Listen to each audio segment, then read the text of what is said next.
Tyler Shough is doing all the right things, taking advantage of an opportunity to establish himself as a New Orleans Saints franchise quarterback.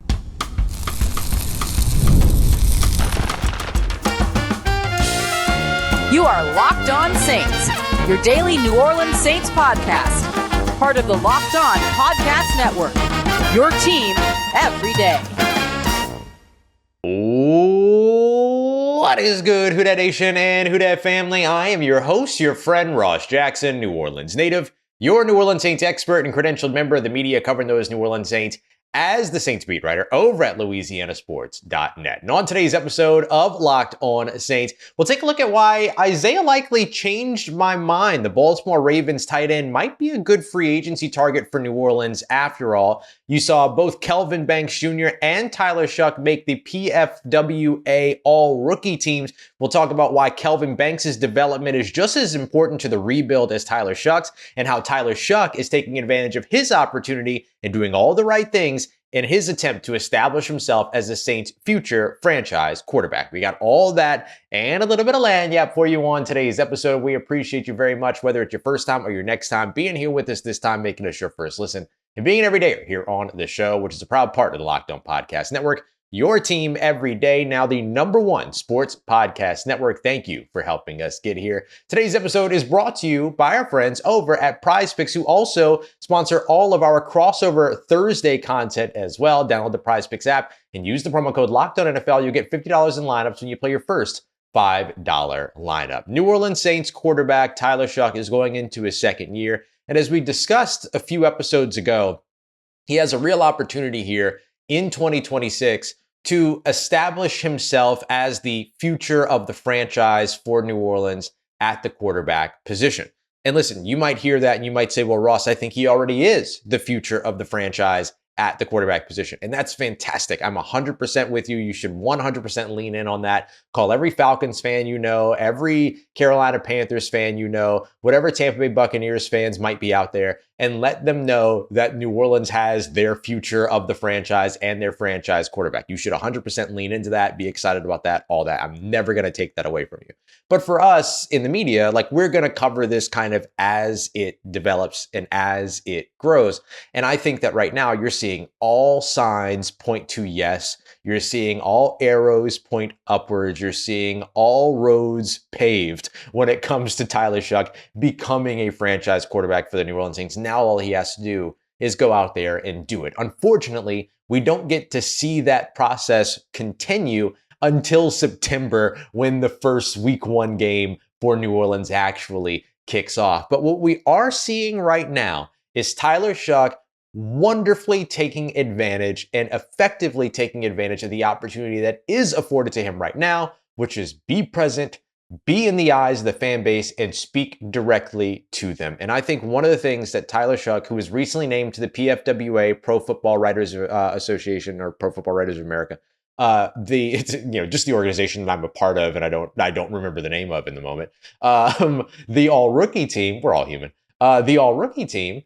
On top of all that, he's also being looked at as, a finalist for the Pepsi, no sugar, Pepsi low sugar Rookie of the Year award, which isn't like the AP Offensive and Defensive Rookie of the Year award, but it's the other Rookie of the Year award that's kind of overall. He's a finalist, one of 6 left when it comes to that. He is a finalist in the Offensive Rookie of the Year conversation. He set a bunch of franchise records here in New Orleans for rookie passing yards, rookie passing touchdowns, rookie wins as a quarterback, all of these things. But what he's doing so well right now in the midst of all of that is not resting on the laurels of those things, and instead going and meeting his fan base where they are. He's not just he's doing a whole media tour right now. But the thing that I love, and the reason why the strategy of the media tour, I think, is so brilliant, is that he's not just going to like these big national shows and talking to a big national audience. He's going directly to the shows that his fan base are engaged with. He's on Tehran Show. He's on Tyrant Show. He's doing all of these appearances that are specifically positioned to, for, and about you. And he is speaking directly to you. He's answering questions with Tehran about what it is that, his goals are as he moves forward and what, the rookie year was like for him and all those things. He's going and he's having conversations with Tyron around, hey, we set out a specific plan of goals for the offseason and how, they want to attack this and how they want to attack that and all of those pieces. Like, he's going directly to them that are talking directly to you, and he's using those opportunities as an opportunity to speak directly to you. We've seen quarterbacks in off seasons here in New Orleans go missing, disappear completely and entirely. That is not the expectation here in New Orleans. That's not the standard here in New Orleans when it comes to the quarterback position. The city of New Orleans and the fan base of the New Orleans Saints expects to see you because they saw Drew Brees. You saw Drew Brees every offseason. You still see Drew Brees here in the city of New Orleans doing things and building this and building that and launching this entertainment thing, launching this slider restaurant, all this kind of stuff. Like, he's still more present than, look, Derek Carr was not present in the city, right? Like, we didn't see him in the city. You didn't see him here. There was a whole conversation about him in his last year was that he wasn't around during Mardi Gras, Super Bowl week, during Super Bowl week and all those other things. But Spencer Rattler was, right? And that was like a huge conversation over the course of the offseason. And that wasn't a misplaced conversation. That might be a misplaced conversation to a Cleveland Browns fan. That might be a misplaced conversation to a Los Angeles Rams fan. That's not a misperception in New Orleans, because the standard and expectation for what a quarterback is here in New Orleans is different. This organization, this community have a connection like no other connection in sports, like no other connection in the US when it comes to professional sports, period. And you have a different set of expectations because of that, because of the community's access, because we all go to the same grocery store, because you all go, because we are all in the same places, because we're all walking the same street, because we are going to the same bar, same restaurant, whatever. It's very, very different here. And I think Tyler Shough is seeing that not as a hindrance. He's seeing that not as an intimidating factor. He's seeing it as an opportunity. And he's doing everything that he can right now, while also, make no mistake about it, grinding, working with Drew Brees, working with his teammates, doing throwing sessions, all these other things, while also still doing all of those things.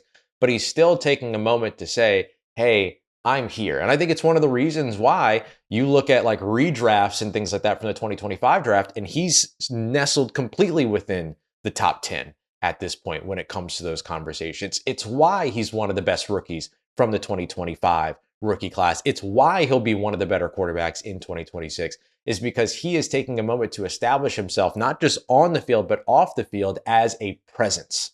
And that is what you have to be as a New Orleans Saints quarterback. You are not just the quarterback on the field. You're the quarterback on the street, in the car, everywhere you go. And I love that Tyler Shough is taking an opportunity to bask in that moment and bask in that opportunity, take advantage of that opportunity, as opposed to being intimidated by it. And it's awesome. It's awesome. It's awesome to see.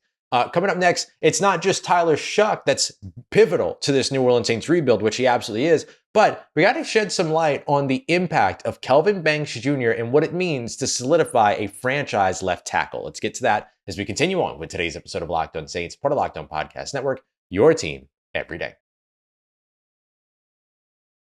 What if sports were traded like markets? Well, now you can put your sports IQ to work in real time with Robinhood prediction markets. It's not you against the house. It's you participating in a live market. You can buy or sell positions live all game long using your sports knowledge in the moments that matter. Robinhood prediction markets changes the game. It's people moving the action. So when the momentum shifts, you can move with it. I always knew the game, but never had a dynamic way to apply that knowledge. Now I can take part live in a market powered by people. You're no longer just a spectator. Play by play, you decide. Trade every play with Robinhood. Now available across the US. Download the Robinhood app now to begin. Futures and cleared swaps trading involves significant risk that's not appropriate for everyone. Event contracts are offered by Robinhood Derivatives LLC, a registered futures commission merchant and swap firm. Today's episode of Locked On Saints brought to you by friends over at Game Time. The NFL season is winding down, but there's still so many events, other sports, right? The NBA, so much more you can get in on today over at Game Time, who's given the power back to the fans when it comes to ticket buying. It's basically a hack for unlocking amazing ticket prices as well as experiences in just a few taps. You can pull up the Game Time app right now. You can check out upcoming NFL games, NBA games, whatever it is that you're looking for. You're going to be able to find great prices instantly over on that app, including, of course, their zone deals, which are always standouts for me. You pick the section, Game Time picks the seats, and you can save even more. So take the guesswork out of buying tickets by using Game Time today. Download the Game Time app, create an account, and use the promo code LOCKEDONNFL. That's LOCKEDON NFL for $20 off your first purchase. Terms apply. Again, create an account and use that promo code LOCKEDONNFL for $20 off. Download the Game Time app today and get back to being there live. All right, family. Left tackle and first round pick Kelvin Banks Jr.'s rookie season success is just as pivotal to the rebuild for the New Orleans Saints as Tyler Shough's rookie success is. We appreciate you very much, whether it's your first time or your next time, making sure that you're here with us. Don't forget, we're here with you every single Monday through Friday, all off season long. We'll also have some additional content as well. If you want even more, make sure you check out the Everydayer Club. You can find more information about that by clicking the link in the description. The New Orleans Saints hit a home run in the first round when they drafted starting left tackle Kelvin Banks Jr. out of Texas, Outland Trophy winner, Lombardi Trophy winner, one of the best offensive linemen, the best offensive lineman in college football. And the Saints were able to take him just inside the top 10 last year. And I mentioned like redrafts and things like that, where Tyler Shough consistently in like the 2025 redrafts at different folks' posts and everything, you can see Tyler Shough consistently within the top 10 there, mostly within the top 10 because they'll actually have the Saints oftentimes taking Tyler Shough at number 9 overall. And one of the biggest reasons why is because Kelvin Banks Jr., the guy that they did take in the first round, in reality, is usually a top 3 pick in those same redrafts. And the Saints hitting on this position is massive for them. In fact, hitting on both of these positions in the same draft class is a really, really important part of the story that, like, if the Saints go on a successful run for the next 5-10 years, in 3, 4, 5 years, we'll be looking back at Kelvin Banks Jr. and Tyler Shough being in the same draft class going, wow, I can't believe they got both of those guys at the same time, right? Like, that's the way that this history plays out, if it plays out the way that a lot of fans are hoping that it will, and certainly the way that the New Orleans Saints are hoping that it will also. And so Kelvin Banks Jr. coming in and being able to be not just a starter at left tackle, but being one of the offensive linemen across the entire league that was left on an island more than any other tackle. Him and Taliesin Fuaga were up near the top in terms of island snaps in 2025. Island meaning that they're not getting a double team help from the guard on a duo block. They're not getting the chip from the running back or the help from the tight end or a chip from the tight end. They're not doing that very often. Instead, more times than not, they're kind of by themselves.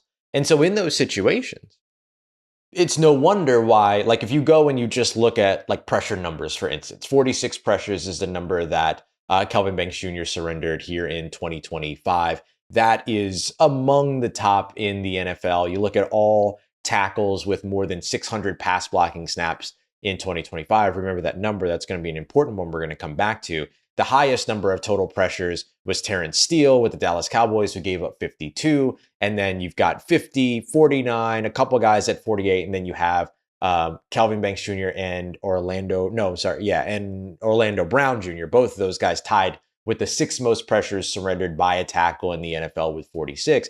But keeping in mind the true situation here, which is that he was on an island a ton during this time, it makes a lot of sense that, yeah, okay, you're going to give up pressures. Here's the thing, though. Of all the players that surrendered more than 40 pressures, he was the second. He gave up the second fewest sacks with only 5. There was one other player, Alaric Jackson, who gave up just 4 sacks. Everyone else gave up 7, 8, 9, 10 sacks in some situations. Terrence Steele, who gave up the most pressures in the NFL, only surrendered 6 sacks. So the pressure to sack ratio is in his favor. And it's also worth considering, too, that the Saints threw the football the 6th most times in the NFL this season.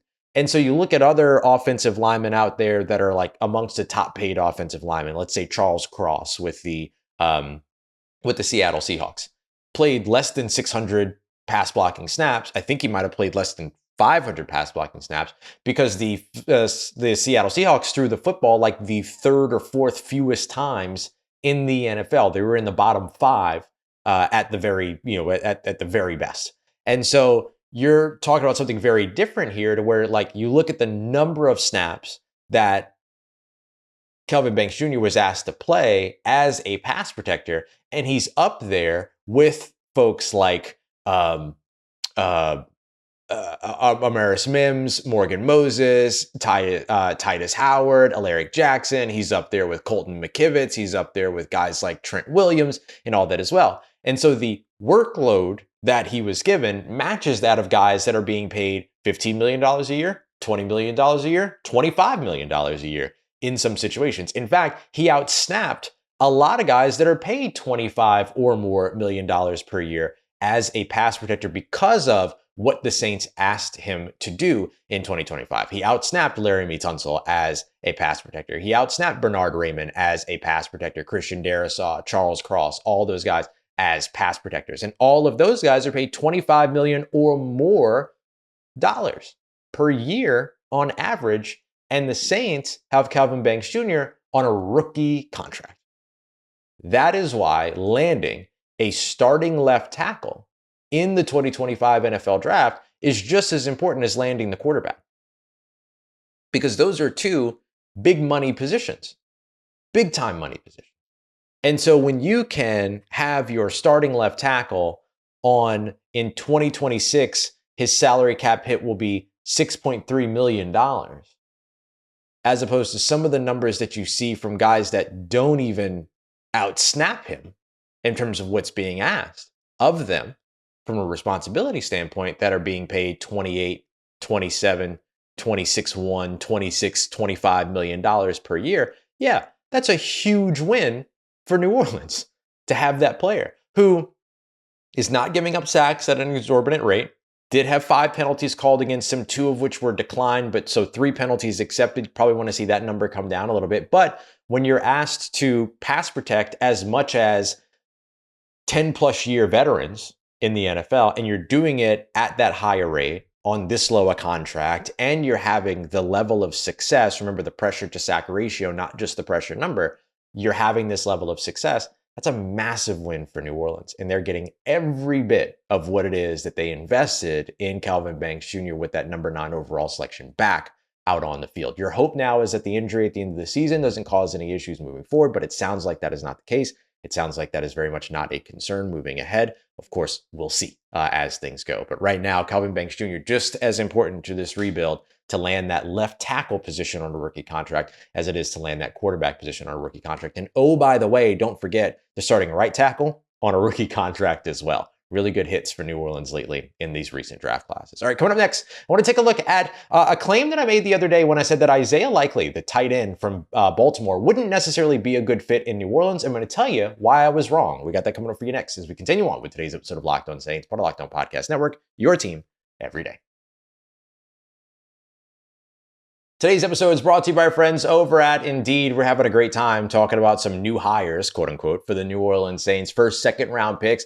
And if you're a business owner, you want your first and second round picks to take your jobs too. That's where Indeed sponsored jobs comes in. No more struggling to get your job seen on those other job boards. Indeed sponsored jobs is going to put your job right at the top of the page to make sure that you are finding those high quality hires faster. And with Indeed sponsored jobs, they're going to make sure you get that premium positioning that your job deserves. And according to Indeed's data, sponsored jobs posted directly to Indeed are 90% more likely to report a hire than non-sponsored jobs. So what are you waiting for? You can spend more time interviewing candidates who check all of your boxes with less time, less stress, and of course, more results with Indeed sponsored jobs. Right now, you can get $75 in sponsored job credit to give your job the premium placement that it deserves by heading over to Indeed.com/LockedOnNFL. That's Indeed.com/LockedOnNFL. Terms and conditions apply. Hiring, do it the right way with Indeed. Today's episode is brought to you by our friends over at Intuit TurboTax. Look, my New Year's resolution this year was to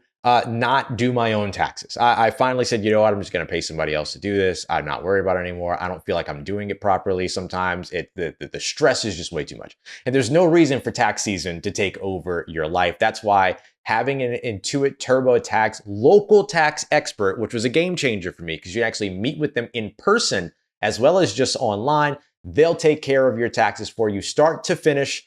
Everything from your W-2s to your self-employment forms. They'll go through every document to make sure you're getting every deduction as well. So take the taxes off of your plate. For a limited time, you can have your taxes done by a TurboTax local expert for just $150 all in. If a TurboTax expert did not file your taxes last year, just file by February 28th. Take those taxes off your plate and get back to your life. Visit turbotax.com/local to book your appointment today. turbotax.com/local.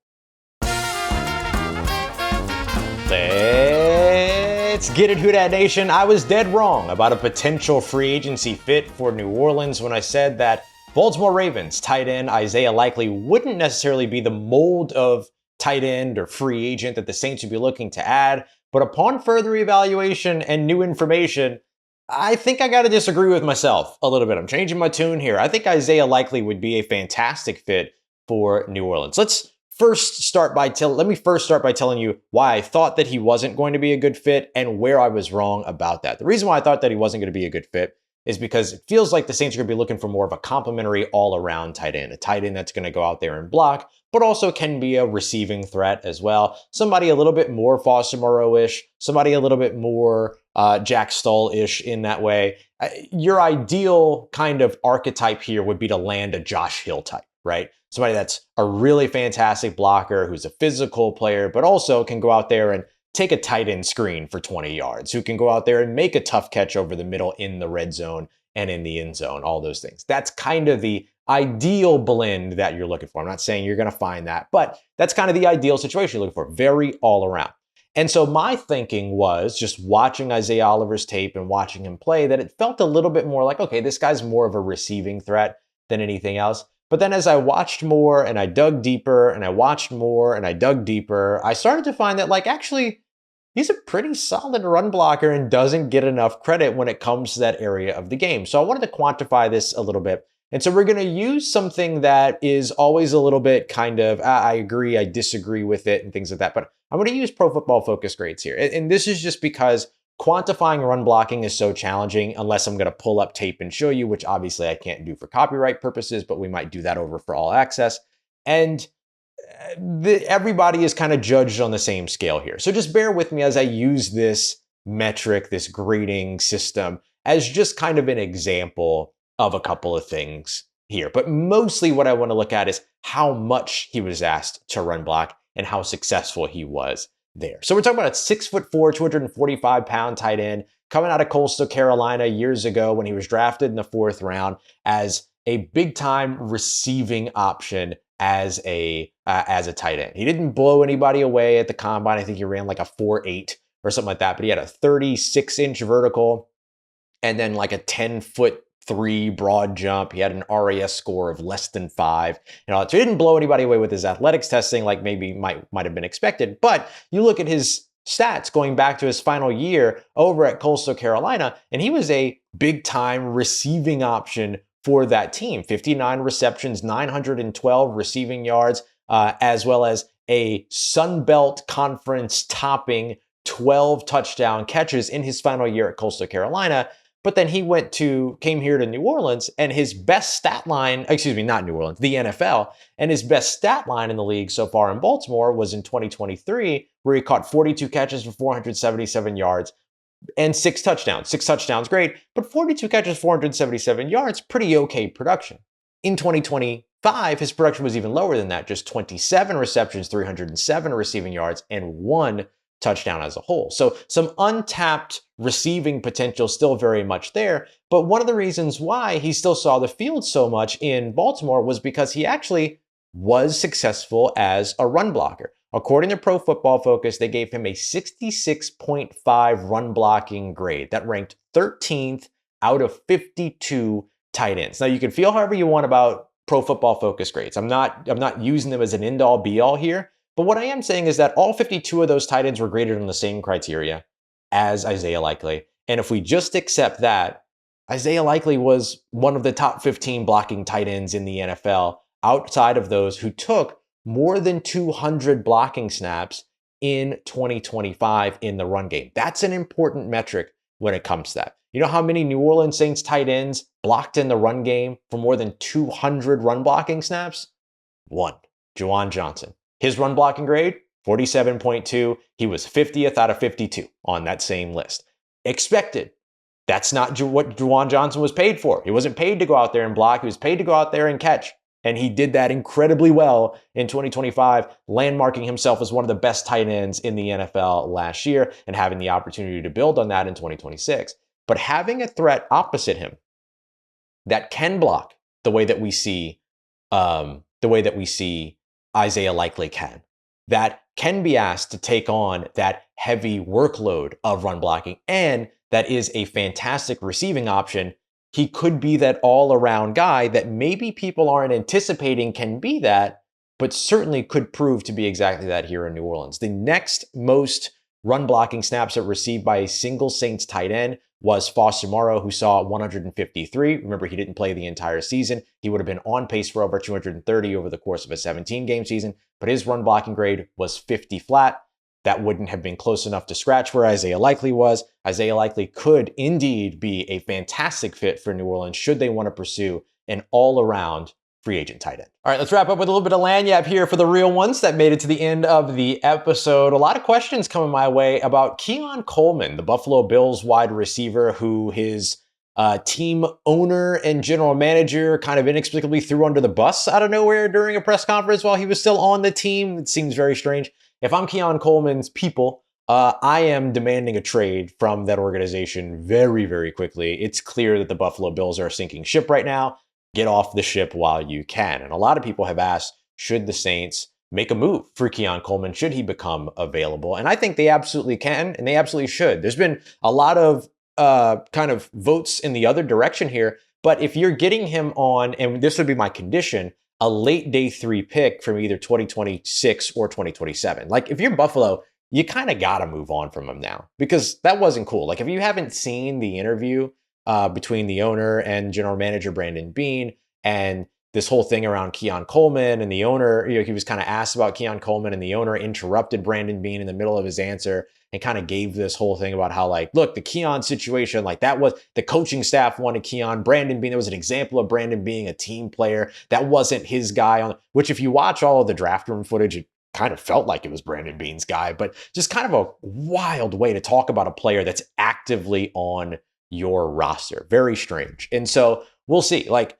could be a great opportunity for Keon Coleman, too, to get somewhere else. He had 11 targets in week 1 as a part of the Buffalo Bills. During that time, he caught 8 catches for 112 receiving yards and a touchdown to open up the season against Baltimore in their 41-40 very exciting win early on in the year. And then after that, only topped 4 targets 3 times throughout the rest of the season. And his highest receiving yards total after that being just 49 yards. After that explosion of a game early, which, by the way, they followed up with 3 targets, of which he caught all 3. The next game, only 4 targets, of which he caught 3. So you can see a bit here. Did that 2 games in a row, by the way.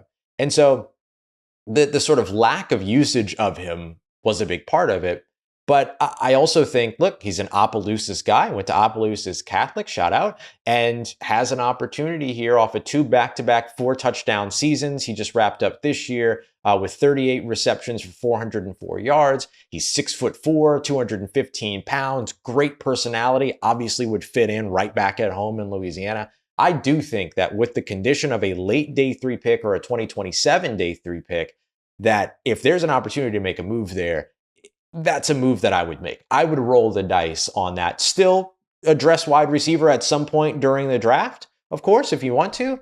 But I don't think there's anything wrong with going out there and grabbing another one of those big-bodied 6'4" wide receivers and give him an opportunity to come back to Louisiana and maybe enjoy himself a little bit more than maybe he's going to feel wanted in Buffalo moving forward. All right, family, make sure you come back for tomorrow's episode. We're beginning our Senior Bowl look ahead, which kicks off next week. 3 players on offense from each team to keep an eye out on next week. We'll dive into all that in tomorrow's show. We appreciate you very much for making us a part of your day, part of your routine, for saying yes to me on the show. If you see me, please say hi. If you need anything else around your New Orleans Saints in between these episodes, make sure you follow me on your favorite social media at Ross Jackson, NOLA. Hit me up. Let me know how the family's doing. Let me know how you're living. Let me know how you're momming them. And trust you, that nation.